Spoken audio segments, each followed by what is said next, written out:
Hello, you multi-mystery mutated malts, and thank you to Neil Burton for that mention. Welcome all you whisky fans and whisky curious people and whisky explorers and whisky pioneers and whisky buyers to Ralphie Review 980 Extras, in which I am talking about the stages of whisky, because we go through stages as we get to know whisky, and I just want to articulate what they are so as that you can understand where you are on your journey, because whisky's not something we can get to know overnight, and the risk is if we try and hurry the journey so as that we can walk the walk and talk the talk in the whisky scene, whether it be online or at whisky festivals, we end up tripping ourselves up because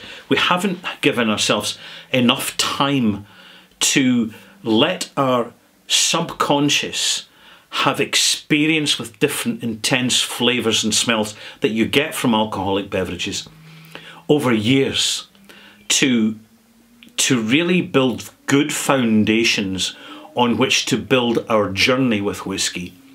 And so we can find that a few years down the line we start to get frustrated because we're experiencing palate fatigue, or we're experiencing frustration that we're not getting subtle notes and nuances and specific little permutations of sensations of the sweet, sour, salt, savoury and bitter that other people seem to be talking about. So it's a journey not to be rushed, and the more we can understand which stage of the journey we're in, the more we can just measure our success, quantify it, and help ourselves prepare for which direction we're going to go in. Now, where's my little pointer? I'll use my steampunker as my pointer here. So I've got the blackboard out, 7 stages, numbered 1 to 7. We're going to start with the introduction. The introduction happens and probably completely unplanned. We may be in a bar and someone is buying a round of drinks and they're feeling very generous, and they say, anybody want a whisky? So instead of getting the blended whisky, they get the single malt whisky, you see. So you find yourself with a tumbler and the ice in the tumbler rattling about, and in with it is Glenfiddich, Glenmorangie, perhaps a Macallan if your friends are particularly well off. And this tends to be the introduction to whisky. And an introduction is not necessarily a good introduction. Someone may have been, say, at college or university, and they have a party with friends who happen to have a few bottles of whisky and they get absolutely bluttered on it.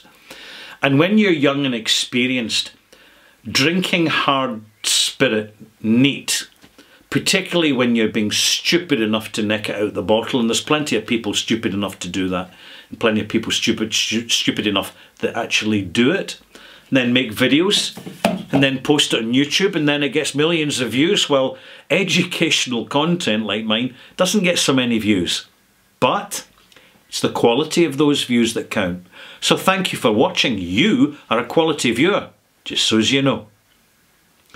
The introduction to whisky can take many locations, and it usually doesn't necessarily happen to be when we're particularly young. We can be on a field trip, we could be on a holiday to Scotland, for example. We could be in a golf course. It could be something to do with Burns Night. It could be to do with the Highland Games. And for whatever reason, at some point, we reconnect with the whisky after the introduction. And for many people, it just remains a second introduction. But for a few, the introduction from the first few experiences turns into a discovery. The discovery of whisky when it's drunk properly, when it's sipped slowly, and more often than not, it's either discovered in a solitary situation at home, watching television, where you just pour a tumbler and you just sip it, and you add maybe a block of ice or some water, and you think, do you know what? There's a lot going on here. And you don't need to have anybody else guiding you. You might have just had a present from someone going on holiday, and they just bought you a bottle, any bottle, that was sitting on a shelf going through travel retail. So you have, instead of the distractions of a social event in the bar, you're in a solitary situation, and this gives you much more focus to discover what single malt whisky and other quality spirits really have to offer.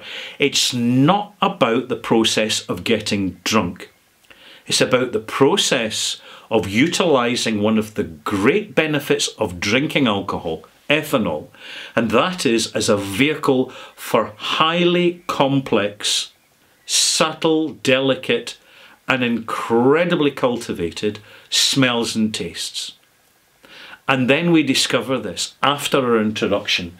And after the discovery, we are then motivated to make further inquiry. We can inquire with our family, we can inquire with a friend. Eventually we find just one person who happens to be a single malt drinker or a quality spirits drinker, and you meet up with them and you find that they're drinking out a tumbler and they're drinking it with ice. They're even mixing it, but they're enjoying it. And it's just the social company, because the people have bought the bottle and they're drinking it their way. And do you know what? We're not in a position to judge. It's all down to the ambience of the company that we keep. And this can help trigger our inquiry into further inquiry. And we find particularly when we go into a specialist shop, if we're fortunate and they've got good staff, motivated staff, because not all retailers do. For some, it's just a job, and it's their mission because they've been told it's their target, and they've to achieve this target of selling the in-house brand. What a dumb way of selling. Really dumb, because you're not cultivating the value of the long-term, high-spending customer. This sort of flippant marketing, it works with some people, fails with another. At the end of the day, you don't have much else to show for it. It's marginal. In other words, you've still got to, if you've got a poor quality whisky, it'll stay on the shelf. You'll sell a few. People will be pissed off that they were missold and never come back to you, because they're making inquiries elsewhere. And with this inquiry, we have a major asset, a major companion, and that's the internet. And it doesn't matter which channel you watch, or which blog spot you're on, or which Reddit forum you're on, or Facebook forum. Every single one has something valuable to contribute and important to say. And you're going to learn more off the internet in 1 year than you would learn from books and magazines in 10 years. That's just the way of it. It's the modern world. So we're very, very easy now to make inquiry. And the benefit of this is we start to explore. And as we explore, we go on to stage 4. We acquire the knowledge. We listen to other people's knowledge. We assimilate it, edit it, and it becomes our knowledge. And we are empowered to approach whisky and other quality spirits from our perspective, with our values, our references, and our comfort zone. And when we're spending our money on it, that's what really matters. And this is where things really start to build up into a bigger social scene, a fascinating hobby. You start to buy a few bottles just to collect in your stash. Bottles that in the future, some of them you will open and enjoy because they have an indefinite shelf life.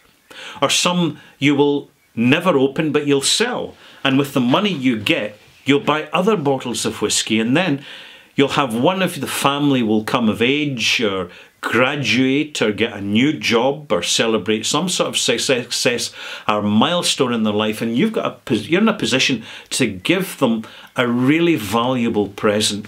Say, by the way, this is from my stash. and I'm giving it to you. And this is where you personalise. It's not just a shit trip to the shopping mall. This is where you're really personalising and empowering your connectivity with others, because we have this growing currency in our stash, the currency of quality that has been vetted and edited by ourselves. And with knowledge, because it comes hand in hand, number 4 and number 5, with knowledge comes experience. And they both intertwine. With experience you gain knowledge, and with knowledge you build in your experience. There's no rush in this, maltmates. It can take a few years, it can take a few decades. You set the pace. It's your journey. You keep control of it. You decide how you're budgeting for it. You might decide you're never going to Fee Seal and Isla to join the scrum and getting the special bottlings. You might decide that you're not going to stand outside specialist whisky shops in major cities around the UK every time Springbank have another release. You might decide that you have enough in knowledge and experience that you'll wait till the Kilkerran comes out and you'll grab there and quick, because you've got a notification button on your mobile device to let you know when it hits the shops. You've got a network of friends. You're looking out for one another. And you might decide, if you can't even get the Kilkerran, that hang about, I've just noticed there's this blended malt, there's a new version of Scallywag out and it's really, really, really good. Let's just go for that. You see, with knowledge and experience comes insight and the reward of knowing that you're not making so many mistakes as you were during your discovery and inquiry period. But we all need a bad bottle of whisky in our collection, maltmates. We do. Because it's there as a permanent point of reference. It's a very valuable thing to have, a very valuable asset. I've got one in my collection. It's Glengrant 15-year-old official bottling. It's dreadful, hot, angry spirit. And any time I want to know how good another spirit is, how really well made another single malt is, I just bring that bottle out, pour 2 glasses and have them side by side, and the bad whisky actually emphasises how good the good whisky is. So we all need a bottle of bad whisky. Disillusionment. Were you expecting that part of the journey? If not, I'm here to remind you, it's going to happen. There will come a point of disillusionment. There's a number of reasons for this, maltmates. One reason is palate fatigue. You're simply having too much of a good thing too often.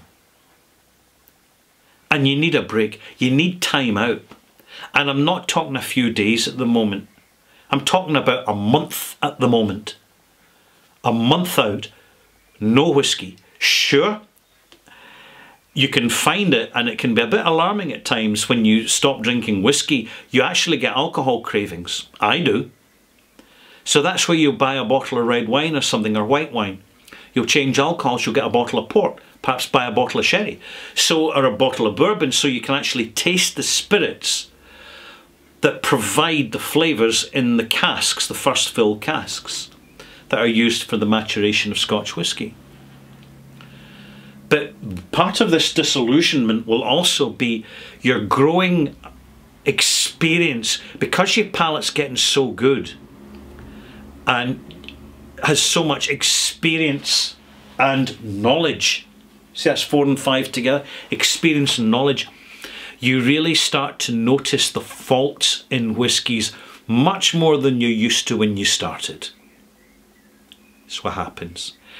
Because you have been on a journey, because you are gaining knowledge and experience, you're more confident with independent bottlings and integrity bottlings, which cut out the chill filtration, which cut out the E150 synthetic industrially produced dye that goes into single malts. Fine in blends, it's fine in blends. Not a problem in blends. It is a problem in single malts because, mark my words, the beginning of the end of Scotch whisky's reputation will be marked with chill filtration of that reputation. That's what it will be. Scotch whisky's reputation becomes chill filtered to filter out the integrity, the transparency, the vitality, so as to homogenise and sanitise the experience.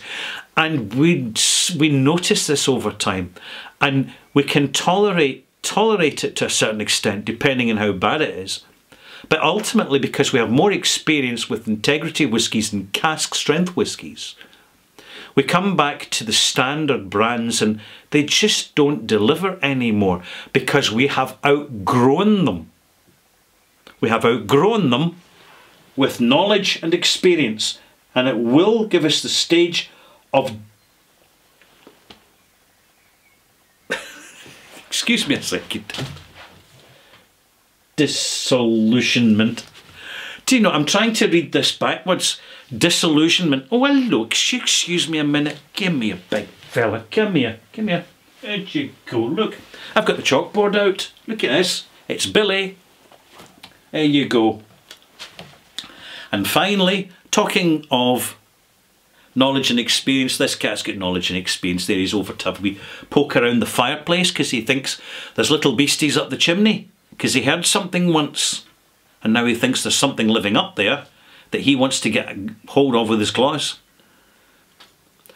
Don't do that when the fire's on, Billy. There you go, that's better. Sensible puss.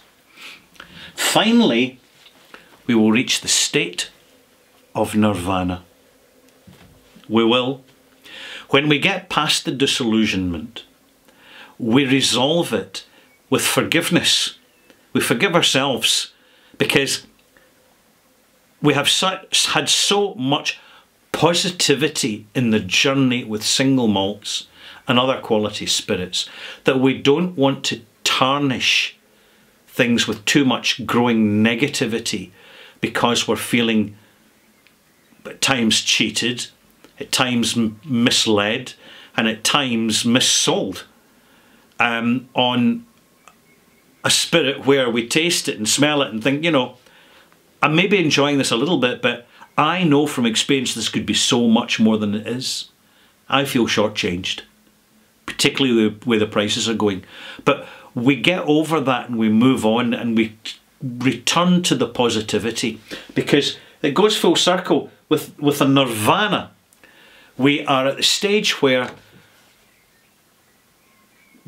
we're so engaged with the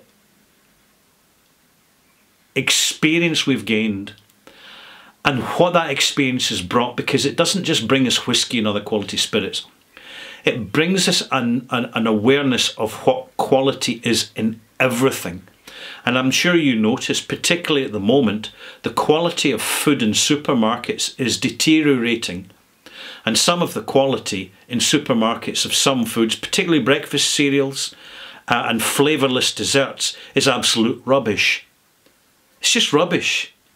Because our palates, we have conditioned it to know flavour, appreciate flavour and value flavour. Whilst we live in a society where people are being constantly triggered in bright colours and sugar and sweetness and blandness. And this is all part of social programming. But our programming is a little bit different. And it takes us to the state of nirvana, which introduces us to more discoveries, more inquiries, more knowledge, more experience, perhaps a little bit more disillusionment. It's always possible. But the 7 stages of whisky appreciation, they start to spiral, but they spiral out and they spiral up, not down and narrower. That happens with alcoholics, that it's not about flavour, it's just about intoxication. We've got to be managing that intoxicated state in ourselves. We've got to know ourselves. And it's good, this is part of the virtuous circle. We know ourselves more. We know that there is our weaknesses with alcohol, and we do take time out. We organise things more methodically. We monitor ourselves. And therefore that cycle continues to go round and round. And it is a constant companion in our lives. And our lives, mockmates, I'm sure you agree, are all the richer for it. See you soon.